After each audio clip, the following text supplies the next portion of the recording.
চিলা আমাদের প্রত্যেকের ভীষণই একটা পছন্দের ব্রেকফাস্টের রেসিপি। আজ আমি বানাবো চানা ডালের চিলা, যেটা একটা বিশেষ উপকরণ দিয়ে বানাবো, যার জন্য চিলা হবে একেবারে নরম তুলতুলে। Welcome to cooking with Munmun. অনুরোধ থাকলো শেষ পর্যন্ত রেসিপিটি দেখে নেওয়ার জন্য। তাহলে চলুন শুরু করি। আমি এর জন্য ছোলার ডাল নিয়েছি 2 কাপ, যেটাকে বেশ ভালো করে জল দিয়ে বার কয়েক জল দিয়ে আমি পরিষ্কার করে ধুয়ে নিচ্ছি, কারণ ডালের মধ্যে ডাস্ট বা নোংরা থেকেই থাকে। সেজন্য ডালটাকে বেশ জল দিয়ে ঘষে ঘষে পরিষ্কার করে 2-3 বার আমি জলটাকে চেঞ্জ করে নিলাম 2 কাপের মতো জল দিয়ে ঢাকা দিয়ে আমি 3 থেকে 4 ঘন্টা বা 4 থেকে 5 ঘন্টার মতো সোক করে নিলাম। আমি দেখিয়ে দিচ্ছি এক্সট্রা জলটা, দেখুন পুরো জলটাই কিন্তু সোক হয়ে গেছে, মানে ছোলার ডাল মানে দেখেই বুঝতে পারছেন একেবারে নরম হয়ে গেছে। এখন আমি এখানে নিয়েছি একটা মিক্সির জারের মধ্যে ছোলার ডাল যেটাকে আমি ভিজিয়ে রেখেছিলাম নিলাম অল্প পরিমাণে লবণ, আর নিলাম খুব অল্প পরিমাণে জল। বন্ধুরা, জল কিন্তু বেশি দেওয়া চলবে না। ঢাকা দিয়ে এটার আমি একটা পেস্ট তৈরি করে নেব। দেখে নিন কতটা হয়েছে পেস্ট। হ্যাঁ, আমি চামচ দিয়ে আর একবার বেশ ভালো করে মিশিয়ে দিচ্ছি, তার কারণ আমাদের বানাতে হবে একেবারে একটা নরম পেস্ট। এবারে দেখেই বুঝতে পারছেন ছোলার ডালটা খুব ভালোভাবে দেখুন বাটা হয়ে গেছে। আমি হাত দিয়েও দেখিয়ে দিলাম। এখন একটা জায়গা নিয়েছি, জায়গার মধ্যে যে ছোলার ডালটা আমি বেটে নিয়েছিলাম সেই ডালটা আমি জায়গার মধ্যে নিয়ে নিলাম হাফ কাপের থেকে 1 কাপের মতো জল, যে মিক্সির জারের মধ্যে বেটেছি তার মধ্যেই জলটা নিলাম। তাহলে এক্সট্রা যে গায়ে ডালগুলো লেগেছিল সেগুলো আমি চামচে করে দেখুন এরকম ভাবে নিয়ে ভালো করে এটাকে মিশিয়ে নিচ্ছি। আজকের ব্রেকফাস্টের রেসিপি একটু অন্যরকম, কিন্তু একেবারে প্রোটিন সমৃদ্ধ, যেটা ছোট থেকে বড় সকলের জন্য ভীষণ উপকারী। নিলাম বেসন বড় চামচের 1 চামচ, নিলাম জিরে হাফ চামচ, নিলাম Kashmiri red chilli powder half চামচ, লবণ নিলাম অল্প স্বাদ অনুযায়ী, হাফ চামচ নিলাম হলুদ, আর চিলি ফ্লেক্স হাফ চামচ, এটা সম্পূর্ণ অপশনাল। নিয়ে নিচ্ছি কিছুটা সবজি আগের থেকে, যেগুলো আমি ছোট ছোট করে কেটে নিলাম 1 চামচ আদার কুচি, অবশ্যই আগে থেকে কেটে রাখতে হবে। পেঁয়াজ নিলাম বড় চামচের 1 চামচ, খানিকটা পেঁয়াজ রেখে দিলাম।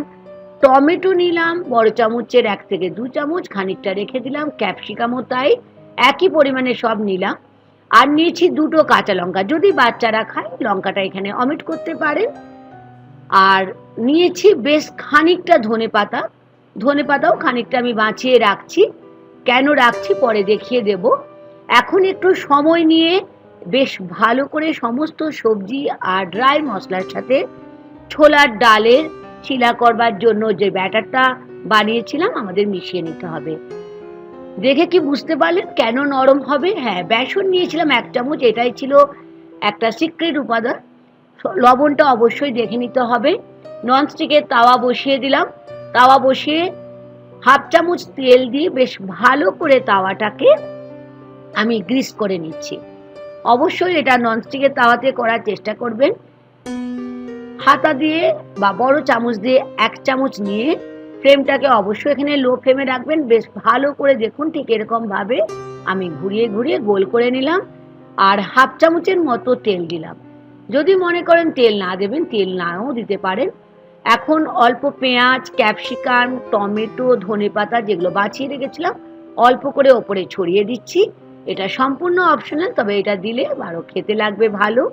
নিচে এখানে একটা চিজের কিউব, এটাও অপশনাল, তবে চিজটাকে যদি গ্রেট করে দেন বাচ্চাদের তো হেলথের জন্য ভালো, কিন্তু বড়দেরও জন্য ভীষণই ভালো, খেতেও লাগবে ভীষণই টেস্টি। তাহলে বুঝতেই পাচ্ছেন কতটা প্রোটিনে ভর্তি আজকের ব্রেকফাস্টের রেসিপি চানা ডালের চিল্লা। এখন ফ্লেমটাকে অবশ্যই মিডিয়াম ফ্লেমে রেখে রান্নাটা করতে হবে। হাফ চামচ নিয়ে নিলাম অরিগ্যানো, তার সঙ্গে নিলাম রেড চিলি ফ্লেক্স অল্প। একটা সাইড হয়ে গেলে আমি আর একটা সাইড উল্টে দিলাম। 2 থেকে 3 মিনিট মিডিয়াম ফ্লেমে রেখে দুটো পিঠ দেখুন ঠিক এরকম ভাবে ভেজে নিলাম। তৈরি হয়ে গেল চানা ডালের চিল্লা, যেটা সবজি দিয়ে বানিয়েছি। তার সাথে অল্প চিজও দিয়েছি যাতে খেতে খুবই ভালো হবে। ঠিক এরকম ভাবে সমস্ত ব্যাটার থেকে এরকম ভাবে চিল্লাগুলো তৈরি করে নেব। আশা করি আজকের ব্রেকফাস্টের রেসিপি বা স্কুলে বাচ্চাদের টিফিন বক্সে দেওয়ার জন্য কিংবা ইভিনিং স্ন্যাক্স হিসাবেও আপনারা বানাতে পারেন, ভালো লেগেছে। আর সিক্রেট উপাদান হয়তো আপনারা বুঝতে পেরেছেন, যেটা দিয়েছি বড় চামচের 1 চামচ বেসন। বেসনটা দিলে এই চানা ডালের চিল্লা একেবারে নরম তুলতুলে হবে। এখন তো খেয়ে দেখবার পালা, তবে আমি সার্ভ করব টমেটো সস দিয়ে, আর তার সাথে নিয়েছি একটু মেয়োনিজ। আপনারা এখানে দই বা যে কোনো ধরনের চাটনির সঙ্গে সার্ভ করতে পারেন, মানে পরিবেশন করতে পারেন। দেখেই বুঝতে পারছেন দুটো সাইড একদম সুন্দরভাবে কুক হয়ে গেছে। যারা ডায়াবেটিক তারাও যেমন খেতে পারেন, যারা ওয়েট লস করার কথা ভাবছেন তারাও খেতে পারেন। আশা করি আজকের রেসিপি ভালো লেগেছে। ভালো লাগলে লাইক আর শেয়ার করতে ভুলবেন না বন্ধুরা। নতুন বন্ধু হলে কুকিং উইথ মুনমুনের সাথে থাকার অনুরোধ থাকলো। আজ এই পর্যন্ত, আবার দেখা হবে। ধন্যবাদ।